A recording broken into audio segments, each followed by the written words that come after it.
Bonjour à tous. Après le sourcing et le financement, voici le troisième pilier incontournable de toute reprise réussie, la sécurisation juridique. Une reprise d'entreprise est avant tout un acte juridique, et si cet acte est mal structuré, les conséquences peuvent être dramatiques. Aujourd'hui, nous allons voir comment se protéger efficacement. L'erreur classique du repreneur novice est de traiter le juridique comme une formalité de fin de parcours. C'est une erreur coûteuse. Le cadre juridique doit être intégré dès la phase de négociation pour structurer l'opération de manière optimale et sécurisée. Sans un accompagnement juridique rigoureux, vous vous exposez à 3 risques majeurs. Hériter de dettes cachées que vous n'aviez pas anticipées, subir une fiscalité défavorable, faute d'une structure adaptée, et vous retrouver dans des conflits post-cession avec le vendeur sur des points non clarifiés dans les actes. La première décision juridique fondamentale est le mode d'acquisition.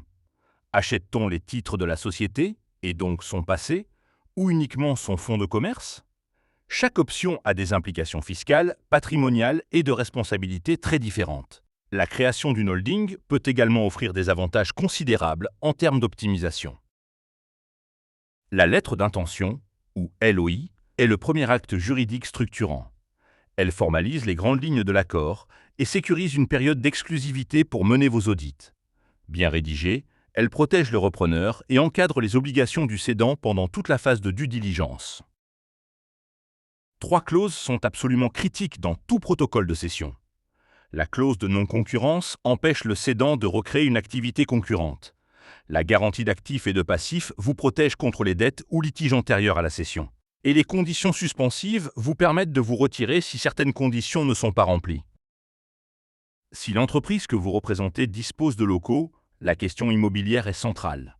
Nous analysons les baux commerciaux en détail, durée, conditions de renouvellement, tarifs.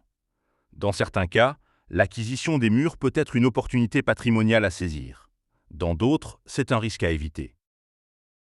Une fois les actes signés, un ensemble de formalités légales doit être accompli dans des délais stricts. Enregistrement auprès des services fiscaux, dépôt au greffe du tribunal de commerce, publication légale. Notre réseau s'assure que rien n'est oublié et que la transmission est parfaitement opposable aux tiers. Le juridique ne travaille jamais seul. Dans notre réseau, l'avocat ou le notaire travaille en parfaite coordination avec l'expert comptable et le conseil en transmission.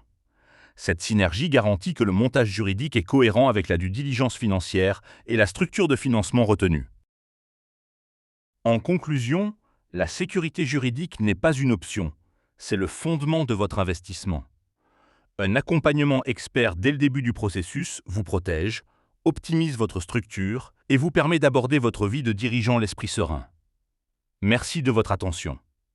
Des questions? Contactez-nous.